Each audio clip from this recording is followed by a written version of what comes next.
ঢাকা বিশ্ববিদ্যালয়ের শতবর্ষীয় ঐতিহ্যের অন্যতম প্রতীক জগন্নাথ হলে আবারও উদযাপিত হতে যাচ্ছে হিন্দু সম্প্রদায়ের ধর্মীয় উৎসব সরস্বতী পূজা।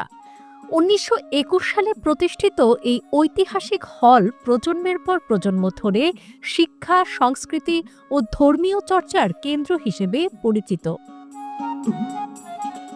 জ্ঞান ও বিদ্যার দেবী সরস্বতীর কৃপা লাভের আশায় প্রতি বছরের মতো এবারও বড় পরিসরে সরস্বতী পূজার আয়োজন করছেন জগন্নাথ হলের শিক্ষার্থীরা। শাস্ত্রীয় বিধান অনুযায়ী মাঘ মাসের শুক্লা পঞ্চমী তিথিতে আগামী ২৩শে জানুয়ারি অনুষ্ঠিত হবে বিদ্যার দেবীর আরাধনা।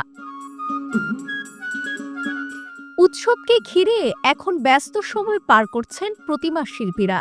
খড় মাটির নিপুণ কারুকাজে গড়ে উঠছে দেবীর প্রতিমা। এখানে প্রতিমার কাজ চলছে, ওইদিকে প্যান্ডেলের কাজ চলছে। তো সব মিলে বলা যায় যে এখন পর্যন্ত মানে আমরা খুবই খুশির সাথে বা আনন্দের সাথে আমরা কাজগুলো চালিয়ে যাচ্ছি। আশা করতেছি যে পুজোর দিন পর্যন্ত এটাই ভাবে চলবে। আমরা এবছর 40টা প্রতিমার মতো বানিয়েছি। আমাদের এই কাজটা খুব ভালো লাগে করতে।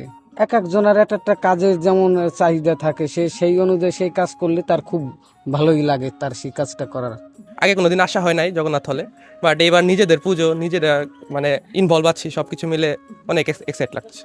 ঢাকা বিশ্ববিদ্যালয়ের বিভিন্ন বিভাগ ও ইনস্টিটিউটের উদ্যোগে জগন্নাথ হল চত্বর জুড়ে থিম ভিত্তিক ৭৩টিরও বেশি মণ্ডপে পূজার আয়োজন করা হচ্ছে। সরস্বতী পূজা জগন্নাথ হলে যত বড় করে হয় আর কোথাও হয় না। ইভেন আমরা এটাও মনে করি যে পৃথিবীর কোথাও হয় না। সেই জন্য জগন্নাথ হলে সরস্বতী পূজার জন্য আমরা এবার গিনেস বুকের জন্য অ্যাপ্লাই করেছি যে পৃথিবীর সব থেকে বেশি সংখ্যক সরস্বতী প্রতিমা একটা ভেন্যুতে।